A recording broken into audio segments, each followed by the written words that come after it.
নির্বাচনী এই প্রক্রিয়ার মধ্যে যখন থেকে আমরা রাজনৈতিক দল তখন থেকে কিন্তু এই এক ধরনের জোটের প্রক্রিয়ার মধ্যে আমরা আছি অথবা আলোচনা চলছে বিভিন্ন দলের সাথে।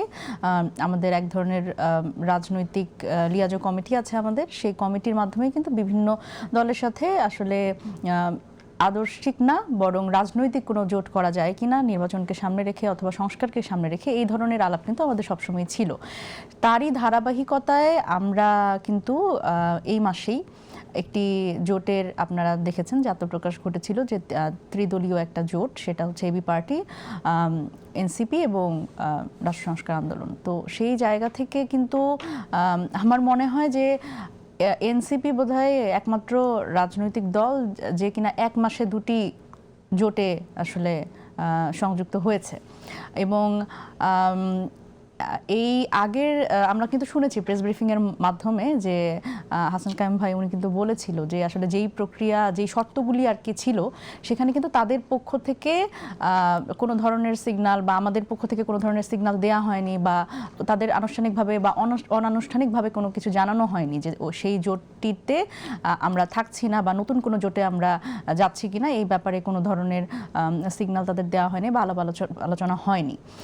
এবং আমি যদি বলি যে আমরা আসলে এই জোটের যেটা বললাম যে বিভিন্ন রাজনৈতিক দলের সাথে যেহেতু আমাদের এক ধরনের আলোচনা চলছে, কখনো বিএনপির সাথে এনসিপির জোট হচ্ছে, কখনো অন্য দলগুলো বা গণ অধিকার আমাদের সাথে আসছে কিনা বা আপ বাংলাদেশের সাথে আমরা যাব কিনা এই ধরনের আলাপ আলোচনা কিন্তু সবসময় ছিল। এবং জামাতের সাথে মানে যাওয়ার ব্যাপারে যে জোট কথাটা সেটা এরকম মানে প্রমিনেন্টলি আসলে খুব বেশি দিন আগের ঘটনা না। আমরা 24 তারিখে যে একটা নির্বাহী কমিটির মিটিং হয়েছে এনসিপির, সেই মিটিংয়ে আসলে জোরে সোরে যে আসলে আমাদের জামাতের সাথে যাওয়ার বিষয়টি খুব জোরে সোরে আলোচনা হয়েছে, যদিও সেই মিটিংয়ে আমি ছিলাম না।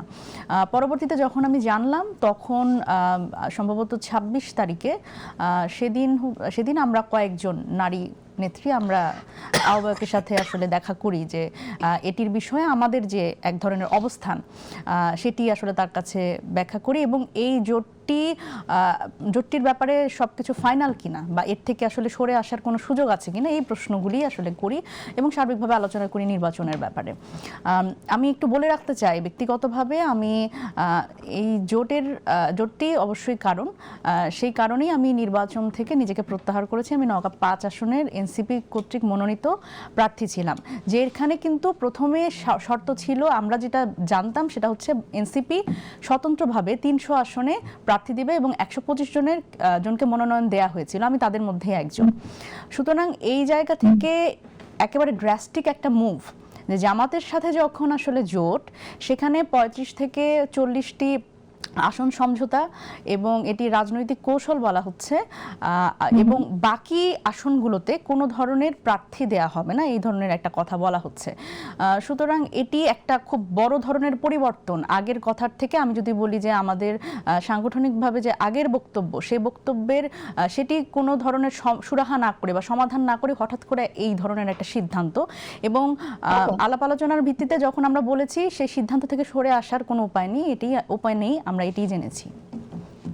ওকে, তো সিদ্ধান্ত থেকে এনসিপি সরে আসবে না। আমি আপনার ব্যাপারে একটু শুনি যে আপনি তো এখন নির্বাচন থেকে সরে গেলেন, কিন্তু এনসিপি তো জামাতের যারা প্রার্থী আছে বিভিন্ন জায়গায় যারা নির্বাচন করবে তাদের জন্য প্রচারণা করবে।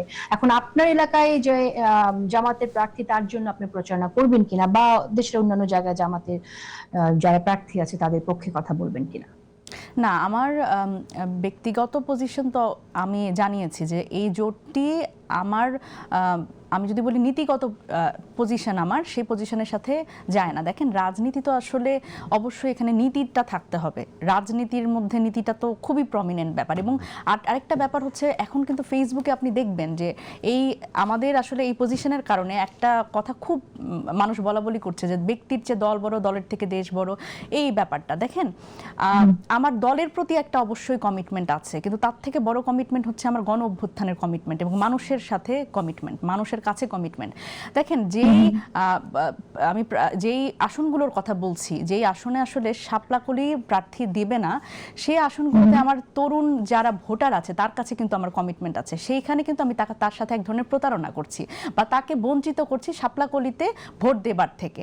সেই জায়গা থেকে আমার মনে হয় যে আমি ব্যক্তিগতভাবে অবশ্যই নির্বাচনী প্রক্রিয়া থেকে আমি নিজেকে বিরত রাখবো, এবং আমি তো আমার আসলে প্রার্থিতা প্রত্যাহার করেছি ঘোষণা দিয়ে।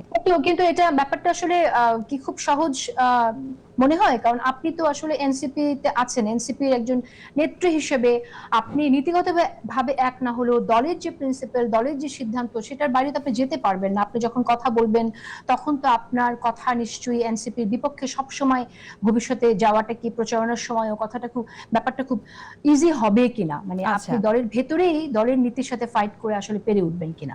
আচ্ছা, এইখানে আমি একটু বলতে চাই যে আদর্শিক বারবার করে বলা হচ্ছে কিন্তু যে এনসিপির এই জামাতের সাথে যে জোটটি সেটি আদর্শিক কোনো জোট না, সেটি বরং রাজনৈতিক কৌশল হিসেবে বলা হচ্ছে। আমি এইটা যেহেতু আদর্শিক জোট না, সুতরাং আমার আদর্শিক জায়গা থেকে আমি জামায়াতের বিপক্ষে একটা অবস্থান নিতেই পারি, সেটি আমার দলের সাথে কিন্তু সাংঘর্ষিক না। এবং আরও একটি বিষয় হচ্ছে, দেখেন আমাদের যে দলটা, সেই দলটাই কিন্তু আসলে আমরা প্রথম থেকেই জানতাম যে এই ধরনের কিছু স্ট্রাগল, ইন্টারনাল স্ট্রাগলের মধ্যে দিয়ে আমরা এর আগেও গেছি, সেটা ছোটখাটো, তবে এটি এখন একটা বড় ধরনের একটা বিষয়ে চলে গেছে, কারণ এটি নির্বাচনের ব্যাপার। এবং যেহেতু মধ্যম পন্থা রাজনৈতিক দল বলছি আমরা, কিন্তু বিভিন্ন মতের বিভিন্ন ব্যাকগ্রাউন্ডের রাজনীতি থেকে কিন্তু মানুষ আমাদের এই দলে এসছে, সুতরাং তাদের ওরিয়েন্টেশন তো ভিন্ন। তবে আমাদের দলে কিন্তু এই গণতান্ত্রিক চর্চাটা আছে যে আমরা নেতৃত্বকেও প্রশ্ন করতে পারি যে একটা সিদ্ধান্তের ব্যাপারে।